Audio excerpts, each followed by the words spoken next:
ফিরে এলাম নতুন আর একটা ভিডিও নিয়ে। আজকের এই পর্বে আলোচনা করতে চলেছি দ্বাদশ শ্রেণীর তৃতীয় সেমিস্টারের অন্তর্গত পাবলো নেরুদার কবিতা তার সঙ্গে। তো চলো শুরু করা যাক। প্রথমেই একটা অনুরোধ, যদি ভিডিওটি তোমাদের ভালো লাগে তাহলে অবশ্যই লাইক কমেন্টস করে তোমাদের মতামত জানিও। সেই সঙ্গে সঙ্গে সাবস্ক্রাইব করে রেখো এই ধরনের ভিডিও আরও পাওয়ার জন্য। তাহলে কথা না বাড়িয়ে সরাসরি চলে যাচ্ছি প্রথমেই কবিতার পাঠে। তার সঙ্গে পাবলো নেরুদা। সময়টা খুব সুবিধের না, আমার জন্য অপেক্ষা করো। দুজনে মিলে খুব সমঝে একে পার করতে হবে। তুমি তোমার ওই ছোট্ট দুটি হাত আমার হাতে রাখো, কষ্টের সৃষ্টেও উঠে দাঁড়াবো। ব্যাপারটা বুঝবো, আহ্লাদ করব। আমরা আবার সেরকম এক জুড়ি, যারা স্থানে অস্থানে বেঁচে বর্তে এসেছে, পাথর ফাটলেও যাদের বাসা বানাতে আটকায়নি। সময়টা মোটেই সুবিধের না, রোসো আমার জন্য দাঁড়াও। কাকে ঝুড়ি নাও, শাবল নাও, জুতো পরো, কাপড় চোপড় সঙ্গে নিয়ে নাও, যা পারো। এখন আমাদের একে অপরকে লাগবে, শুধু কার্নেশন ফুলের জন্যে না, মধু তালাশের জন্যেও না। আমাদের দুজনের হাতগুলোই লাগবে ধুয়ে মুছে আগুন বানাবার জন্যে। এই যে সুবিধের নয়, সময়টা মাথা যতই উঁচু করুক, আমরা আমাদের চার হাত চার চোখে একে জুঝবই। তো এই ছিল কবিতা। এবার আমরা কবিতার ব্যাখ্যায় যাব, কিন্তু তার আগে কবি পরিচিতি। এই সম্পর্কে আমি তোমাদের জন্য যে তথ্যগুলো সংগ্রহ করেছি বিভিন্ন সোর্স থেকে, তো একটু শ্রমসাধ্য, তবে এটাও ঘটনা এক এক জায়গায় এক এক রকমের এই তথ্য দেওয়া রয়েছে। আমি যেটা সর্বাধিক গ্রহণযোগ্য বলে মনে করেছি সেই তথ্যই তুলে ধরার চেষ্টা করেছি। ভুল ত্রুটি যদি মনে হয় তাহলে অবশ্যই তোমরা সেটা কমেন্টস বক্সে জানিয়ে দিও। চলে আসছি কবিতার সঙ্গে সঙ্গে কবির পরিচিতিতে। চলো দেখা যাক। তার সঙ্গে পাবলো নেরুদা। অনুবাদ শক্তি চট্টোপাধ্যায়। কবি পরিচিতি। বিংশ শতকের অন্যতম চিলিয়ান কবি হলেন পাবলো নেরুদা।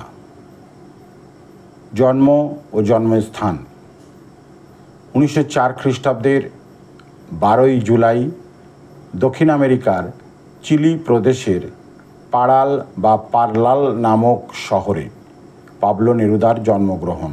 পিতা, তার পিতা ছিলেন দন হোসে দেল কারমেন রেইয়েস মোরালেস।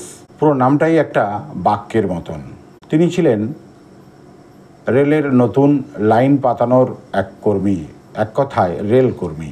আর তার মাতা ছিলেন দোনা রোসা বাসোয়ালতো। তিনি ছিলেন একজন স্কুল শিক্ষিকা। তার প্রকৃত নাম নেপতালি রিকার্ডো রেইয়েস বাসোয়ালতো বা বাসওয়ালতো। মাতৃবিয়োগ, অর্থাৎ তার মাতা জন্মের 1 মাস পরেই মারা যান। তার জন্ম 1904 খ্রিস্টাব্দের জুলাই মাসে, আর তার মা মারা যান 1904 খ্রিস্টাব্দের আগস্ট মাসে। 1906 সালে পিতা দ্বিতীয়বার বিবাহ বন্ধনে আবদ্ধ হন ডনা ত্রিনিদাদ কান্দিয়া মারবেরদেকে। তারপর তেমুকো শহরে চলে আসেন তারা। 1910 খ্রিস্টাব্দ তেমুকোর স্কুলে ভর্তি হন পাবলো নেরুদা। প্রাচীন সাহিত্য তথা গ্রিক ও লাতিন ভাষা শিক্ষা করেন 1920 সাল পর্যন্ত, অর্থাৎ প্রায় 10 বছর। তার ছদ্মনাম পাবলো নেরুদা। পরে এই নামটি আইনি বৈধতা পায়। ছদ্মনামের উৎস। পাবলো নেরুদা এই নামের উৎস হচ্ছে, পাবলো নামের উৎস পল ভেরলেইন, যিনি একজন কবি, আর নেরুদা এই নামটির উৎস হচ্ছে চেক এর লেখক ইয়ান নেরুদা। দুটি নামের থেকেই তিনি অংশবিশেষ নিয়ে নিজের ছদ্মনাম খুঁজে নেন পাবলো নেরুদা। ছদ্মনাম গ্রহণের কারণ বলা হচ্ছে, ছদ্মনাম গ্রহণ ছিল সে সময় বা সেই যুগের এক জনপ্রিয় রীতি। প্রিয়জন বা প্রতিবাদীদের লোকচক্ষুর আড়াল থেকে নিজেকে রক্ষা করবার জন্য এই ছদ্মনাম গ্রহণ বেশ জনপ্রিয় ছিল। দেশে বিদেশি বিভিন্ন কবি সাহিত্যিকরা ঠিক এই একই কারণে, অর্থাৎ নিজেকে গোপনীয়তার মধ্যে রেখে প্রকাশ করার একটা সুযোগ এই ছদ্মনাম এনে দেয়। দ্বিতীয় কারণ ছিল পিতার কঠোর মনোভাবের কারণে কবি নিজের লেখা কবিতাগুলি লুকিয়ে রাখার জন্য ছদ্মনাম গ্রহণ করেন। পরবর্তীকালে পাবলো নেরুদা এই ছদ্মনামটি তার প্রকৃত নামে পরিণত হয় ও আইনি বৈধতা পায়। এরপর আমরা পাবলো নেরুদার সম্পর্কে বিশেষ বিশেষ ব্যক্তিদের কিছু গুরুত্বপূর্ণ বক্তব্য বা মন্তব্য তুলে ধরি। বিশেষোক্তি এই পর্বে প্রথমেই বলতে হয় আর এক নোবেলজয়ী সাহিত্যিক গ্যাব্রিয়েল গার্সিয়া মার্কেজ। তিনি বলছেন, বিংশ শতাব্দীর সকল ভাষার মহান কবি এই পাবলো নেরুদা। অ্যালান অ্যাক্টোভিও পাজ তিনি বলছেন, তার প্রজন্মের সর্বশ্রেষ্ঠ কবি এই পাবলো নেরুদা।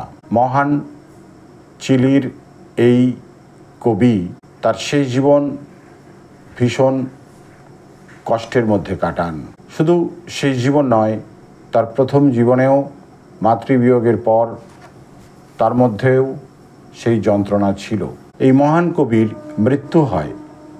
ক্যান্সারে আক্রান্ত কবি হাসপাতালে ভর্তির 3 দিন পর 1973 খ্রিস্টাব্দের 23শে সেপ্টেম্বর হৃদরোগে আক্রান্ত হয়ে মাত্র 69 বছর বয়সে মৃত্যুবরণ করেন।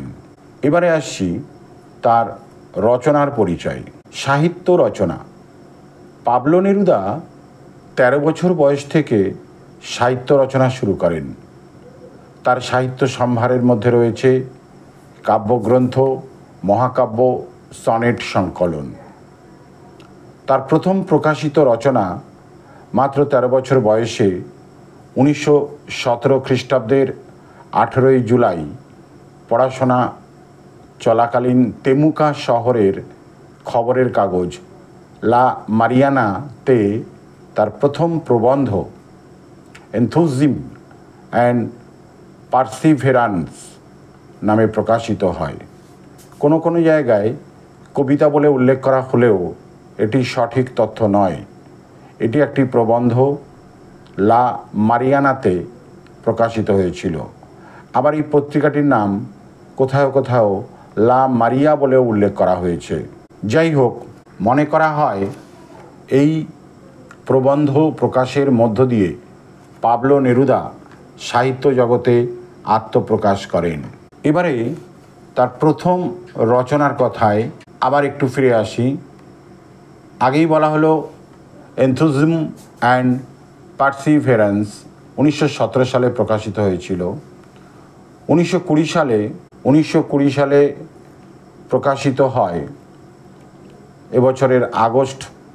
এবছরের অক্টোবর থেকে তিনি পাবলো নেরুদা ছদ্মনামেই সব লেখা প্রকাশ করতে থাকেন বা ওই পাবলো নেরুদা নাম ব্যবহার করতে শুরু করেন। তার প্রথম কাব্যগ্রন্থ দ্য বুক অফ টুইলাইট 1923 সালে প্রথম প্রকাশিত হয়। স্পেনীয় ভাষায়, যার মূল নাম ক্রেপুস্কুলারিও, তার রচনাবলী। কাব্যগ্রন্থগুলোর মধ্যে অন্যতম এক the book of twilight 1923, 2 20 poems of love and a song of despair 1924। তার দীর্ঘ মহাকাব্য ক্যান্টো জেনারেল 1950 সালে প্রকাশিত হয়, যার মধ্যে 15টি পর্বে বিভক্ত, 231টি কবিতা, আর এই কবিতাগুলির সব লাইন মিলিয়ে তা প্রায় 15,000-এর বেশি। তার সনেট সংকলন প্রকাশিত হয়েছিল 1959 সালে, সিএন সনেটস ডি আমর। মূলত বিবাহের আগে এবং বিবাহের পরে বিভিন্ন প্রেম বিষয়ক এই সনেট শতক। তার স্মৃতিকথামূলক গ্রন্থ 1974 খ্রিস্টাব্দে প্রকাশিত হয়, মেমোরিজ এই নাম দিয়ে। তার অন্যান্য রচনাগুলোর মধ্যে উল্লেখযোগ্য the captain's verses, the separate rose, the yellow heart, stone of the sky, winter garden, still another day, intimacies, poems love, world's end, the hands of the day প্রভৃতি।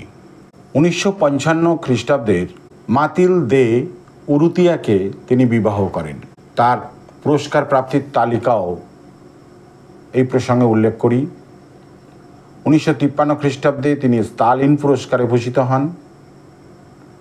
1971 খ্রিস্টাব্দে জীবনের প্রায় শেষ পর্যায়ে গিয়ে তিনি নোবেল পুরস্কার পান। তার বেশ কিছু লেখা দেশ বিদেশের বিভিন্ন কবি সাহিত্যিক অনুবাদ করেন।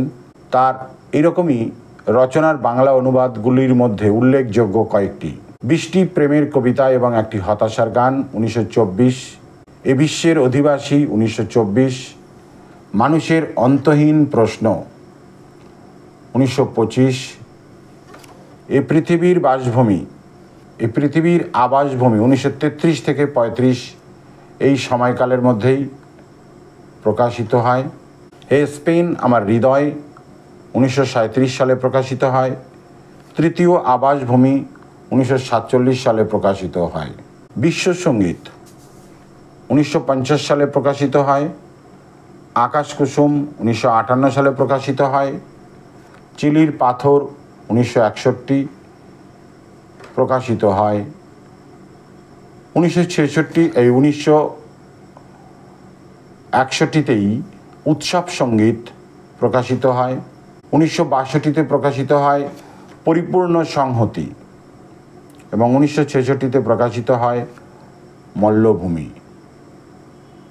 এই ছিল তার রচনার বাংলা অনুবাদমূলক গ্রন্থগুলি। অনুবাদ ও অনুষঙ্গ প্রসঙ্গে বলতে হয়, 1972 সালে কবি মঙ্গলাচরণ চট্টোপাধ্যায় পাবলো নেরুদার কবিতা অনুবাদ করেন। পাবলো নেরুদার কবিতা এই নামে তিনি 6টি কবিতার বই থেকে 26টি কবিতা অনুবাদ করেন।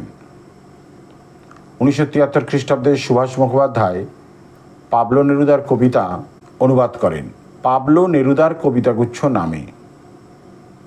পাবলো নেরুদার শ্রেষ্ঠ কবিতা অনুবাদ করেছেন শক্তি চট্টোপাধ্যায়। অনুদিত গ্রন্থে 61টি কবিতা আছে। পাবলো নেরুদার কবিতা অনুবাদ করেছেন নবারুণ ভট্টাচার্য।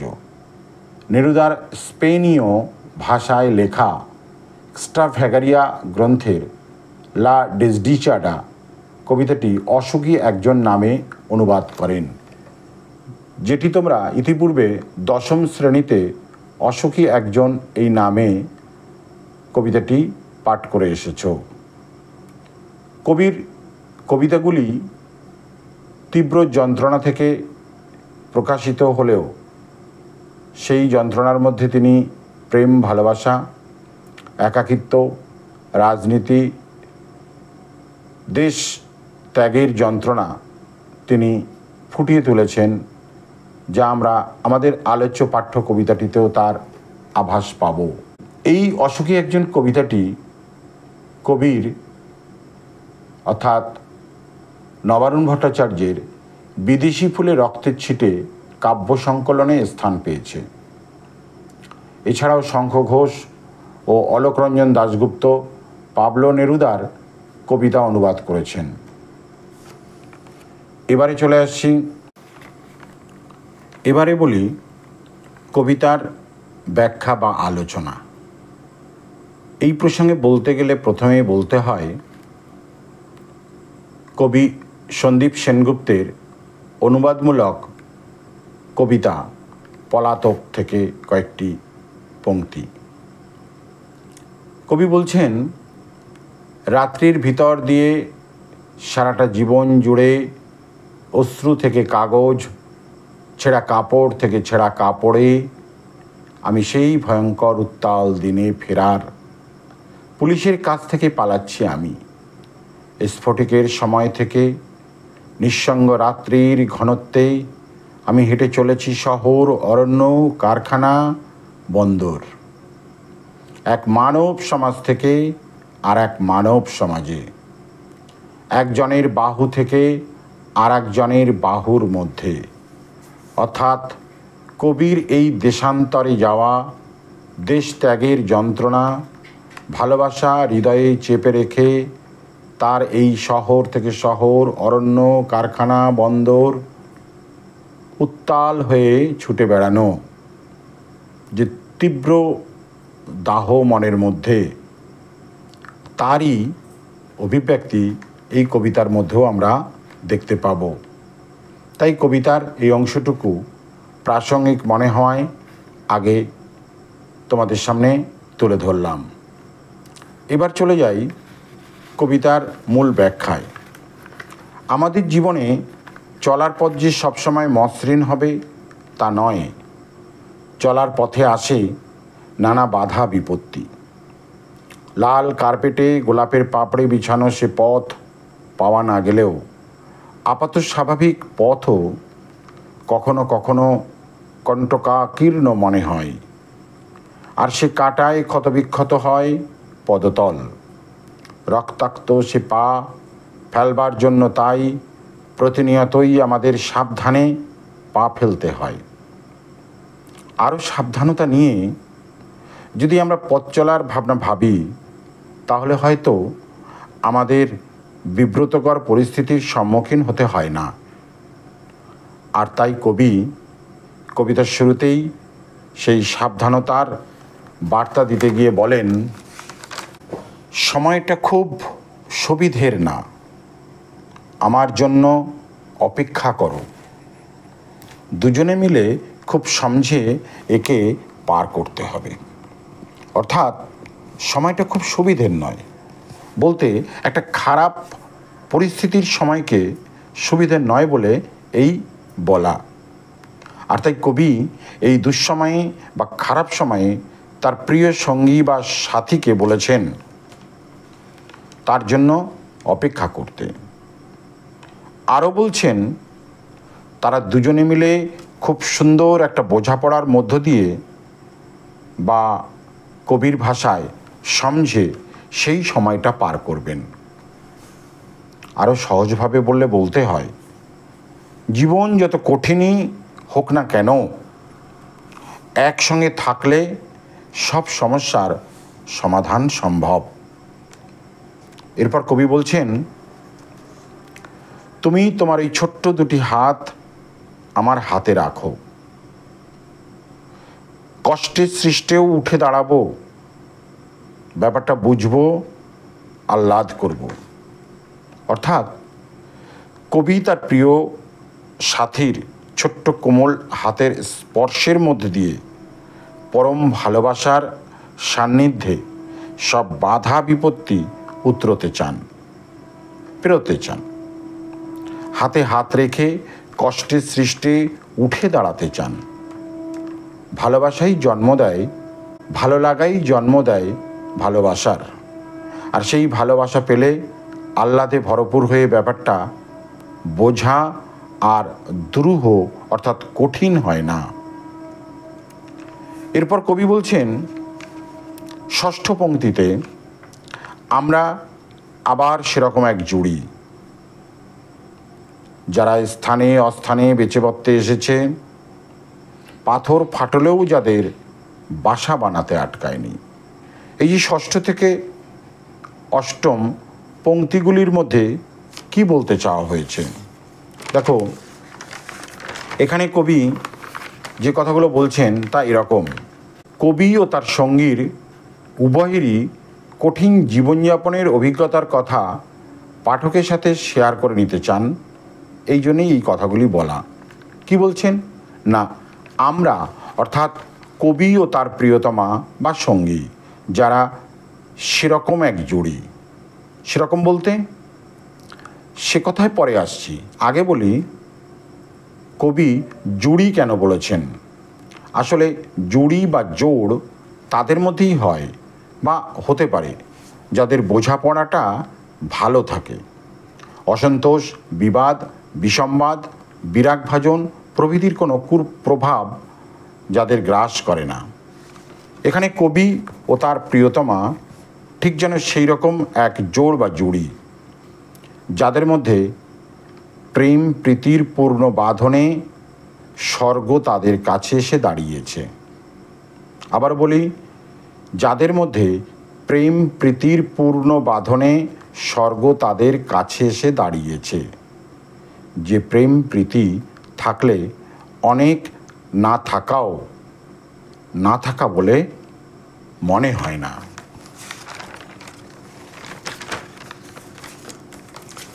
স্থানে অস্থানের মধ্যে বিভেদ বা বিভাজন খোঁজে না। এক কথায় পাঁচতারা হোটেল নয়, পথের ধারে ফুটপাতে বা মাচায় বসেও এর সুখ খুঁজে পাওয়া যায়। ঝাঁ চকচকে রাজপ্রাসাদ নয়, পর্ণকুটিরও ভালোবাসা থাকলে প্রকৃত সুখ এনে দিতে পারে। আর তাই তো কবি বলেছেন, আমরা আবার সেরকম এক জুড়ি। আশা করি বোঝাতে পারলাম। এবার কেন কবি সেরকম এক জুড়ি বলে উল্লেখ করেছেন সে কথায় আসি। সহজভাবে বলতে হয় পরের পংক্তি দুটির কথা, যেখানে কবি বলেছেন, যারা স্থানে অস্থানে বেঁচে বাঁচতে এসেছে, অর্থাৎ তাদের বেঁচে থাকা এতদিন স্থানের ভালো মন্দেও তেমন বিচার না করেই, স্থান ভালো হলেও অস্থান মোটেও ভালো স্থান নয় তার ইঙ্গিত করে। অথচ কবির কথানুসারে স্থানে অস্থানে বেঁচে বাঁচতে থাকা মানে বোঝায় ভালো মন্দ যাই জীবনে থাকার জন্য এসেছে তারা দুজনেই মানিয়ে নিয়ে চলেছেন। এরপর কবি বলছেন, পাথর ফাটলেও বাসা বানাতে যাদের আটকায়নি। পাথর ফাটলেও বাসা বানাতে যাদের আটকায়নি। এখানে জীবনের কঠিন এক সময়ের আরও কঠিন এক পরিস্থিতির কথা কবি বলতে গিয়ে বলছেন এ কথা।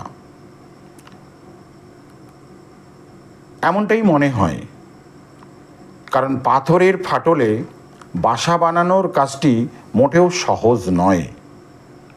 কবির তাও আটকায়নি বলার মধ্যে সেই ভাব ফুটে ওঠে।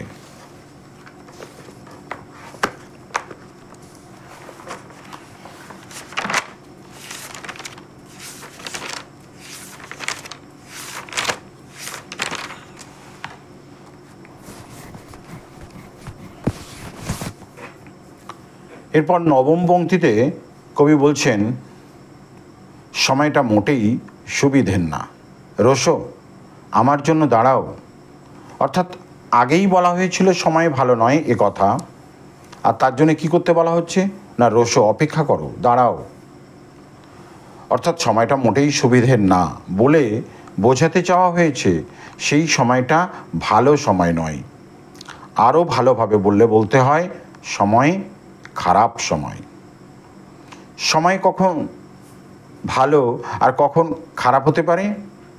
যখন সব কিছু ঠিকঠাকভাবে চলে, চাওয়া পাওয়ার ব্যবধান তেমন থাকে না, সব যেন ছবির মতো সুন্দর জীবন, চাইতে না চাইতেই পাওয়া হয়ে যায়, যেন মেঘ না চাইতে জল। তখন তা সুন্দর সময় বলে মনে হয়।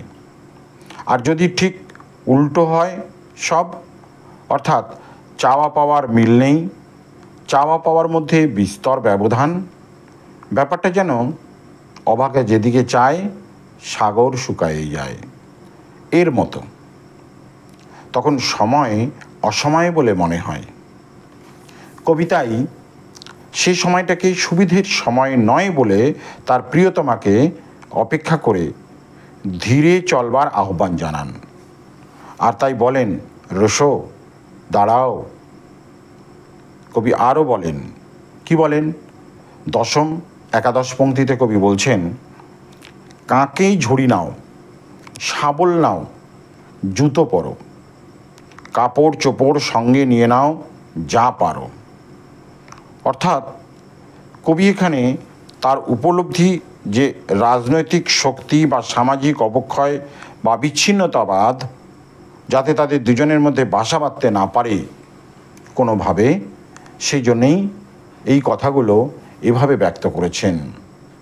আগেই বলা হয়েছে সময়টা মোটেই সুবিধের নয়, তাই জীবনে চলার পথে এগুলি অত্যন্ত আবশ্যকীয়, নিত্য প্রয়োজনীয়। কখন কোথায় গোপন আস্তানায় রূঢ় পরিস্থিতির মধ্যে নিজেদের নতুন আস্তানা করে থাকতে হতে পারে, হয়তো সে থাকাও লোকচক্ষুর অন্তরালে আত্মগোপনের মতো। তাই খাদ্য, বস্ত্র, বাসস্থানের কথা ভেবে এই সব অর্থাৎ ঝুড়ি, শাবল, জুতো, কাপড় চোপড় যা পারা যায় নিয়ে নিতে বলেছেন কবি। এই প্রসঙ্গে বলি, কাকে অর্থাৎ কাঁখে বা শরীরের বগল নিম্নস্থ কোমরের অংশে যেখানে সাধারণভাবে ভারী কোনো বস্তুকে নিয়ে চলাচলে সুবিধা বোধ হয়। আর ঝুড়ি বাঁশ বা কঞ্চি দিয়ে বিশেষ কৌশলে নির্মিত এক ধরনের পাত্র, বেত দিয়েও নির্মিত হয়ে থাকে। শাবল লৌহদণ্ড যার এক মাথা নিড়ানির মতন চ্যাপ্টা গঠনাকার হয়ে থাকে। সাধারণত মাটিতে গর্ত খুঁড়তে একসময় এর ব্যাপক ব্যবহার লক্ষ্য করা গেছে, তবে রাজমিস্ত্রি বা যে কোনো মিস্ত্রি এর সঙ্গে বিভিন্ন প্রয়োজনে আজও এর ব্যবহার লক্ষ্য করা যায় সমানভাবে। আর কাপড় চোপড় প্রায় সমার্থক বস্তু বিশেষ, পরিধেয় বস্ত্র বিশেষ, যা কবি যতটা পারা যায় সব সঙ্গে নিয়ে নিতে বলেছেন। দ্বাদশ বা 12 নম্বর পংক্তিতে কবি বলছেন, এখন আমাদের একে অপরকে লাগবে। অর্থাৎ কেউ কাউকে ছেড়ে নিশ্চিন্ত থাকতে পারবো না, পরস্পর যেন পরস্পরের পরিপূরক। আর তাই বলা, এখন আমাদের একে অপরকে লাগবে। খারাপ সময় কে কখন কিভাবে ক্ষতি সাধন করে, বিপদের মুখোমুখি দাঁড় করিয়ে দেয়, তাই এমন বলা, এখন আমাদের একে অপরকে লাগবে। অর্থাৎ একের প্রয়োজনে অন্যের সাহায্যকারী হিসেবে কাজে লাগবে, এটা বোঝাতেই এ কথা বলা যে এখন আমাদের একে অপরকে লাগবে। এর পরের পংক্তিগুলিতে অর্থাৎ 13, 14, 15, 16 এই পংক্তিগুলিতে কবি কী বলছেন? শুধু কার্নেশন ফুলের জন্যে না, মধু তালাশের জন্যেও না, আমাদের দুজনের হাতগুলোই লাগবে ধুয়ে মুছে আগুন বানাবার জন্যে। প্রথমেই বলি কার্নেশন ফুলের কথা। এই ফুল মূলত ভূমধ্যসাগরীয় জলবায়ু অঞ্চলেই জন্মায়। বর্তমান পৃথিবীর বিভিন্ন স্থানে চাষ হয় এই ফুলের। স্পেন সহ অন্যান্য বহু দেশের জাতীয় ফুল এটি। মুকুট ও মালা প্রস্তুত করতে এই সুন্দর ও সুগন্ধি ফুলের ভীষণ প্রভাব বিভিন্ন দেশে লক্ষ্য করা যায়। খুবই গুরুত্বপূর্ণ আর কি বলা যায়। বিভিন্ন রঙেরও হয়ে থাকে, লাল, সাদা, হলুদ, গোলাপি, কমলা, বেগুনি প্রভৃতি। এই ফুলের গাছের ডাল মোটামুটি 1 থেকে 3 ফুট হয়ে থাকে, আর ফুলগুলি 2 থেকে 3 ইঞ্চি ব্যাসের হয়ে থাকে। তো এই সুগন্ধি সুন্দর কোনো কোনো দেশের জাতীয় ফুল যা ভূমধ্যসাগরীয় অঞ্চলে পাওয়া যায়, তার কথা কবি এখানে উল্লেখ করেছেন যে শুধু ওই ফুলের জন্য আমরা বাঁচব না, মধু তালাশের জন্যও নয়। এবার দেখো কবি বলছেন কি, কেন তাদের একে অপরকে লাগবে না, যে হাত একসময় ওই কার্নেশন ফুল তাদের হাতে হাতে ঘুরেছে, যে হাতে হাত রেখে তারা শুধু মধু তালাশ অর্থাৎ দাম্পত্য সুখানুভূতিতে ডুবে মধুর জীবনযাপন করেছে, সেই হাত আজ ছিন্ন যেন না হয়ে যায়, পৃথক দুটি সত্তাতে পরিণত না হয়। সব কিছুর মধ্যেও নতুন করে হাত ধুয়ে মুছে আগুন জ্বালাতে হবে, আগুন বানাতে হবে, অর্থাৎ মনের মধ্যে জমা সমস্ত তাপ উত্তাপকে বহিরঙ্গে রূপ দিতে পারার নামই হচ্ছে জীবন। তাই সুন্দর জীবনের লক্ষ্যে সবগুলো হাত অর্থাৎ দুজনের চার হাত, বা বলা যেতে পারে তাদের প্রিয়জনেদের হাতগুলিকেও এখানে একটা আপেক্ষিকতার ভিত্তি দিয়ে বলা যে সব হাতগুলো লাগবে। বড় প্রয়োজন আগুন জ্বালাবার কাজে। সবশেষে কবি বলছেন 17 এবং 18 নম্বর পংক্তিতে, এই যে সুবিধের নয় সময়টা মাথা যতই উঁচু করুক, অর্থাৎ যে কারণে সুবিধের নয়, অর্থাৎ বলা যায় কবি এবং তার প্রিয়তমের কাছে দুঃসময় হচ্ছে এই সময়। দুর্বৃত্তরা যখন এই সময় মাথা উঁচু করে দাঁড়িয়েছে, তখন তাদেরও মাথা উঁচু করে দাঁড়াতে হবে। আমরা আমাদের চার হাত চার চোখে একে জুজবই, অর্থাৎ ওই দুর্বৃত্তায়নকে ধ্বংস করে দিতে হবে। তাদের ভালোবাসার অমোঘ টান যেন তুচ্ছ করে এগিয়ে চলতে পারে।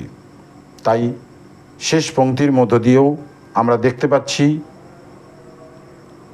কবির সেই আয় আরও বেঁধে বেঁধে থাকার মতনই কথা।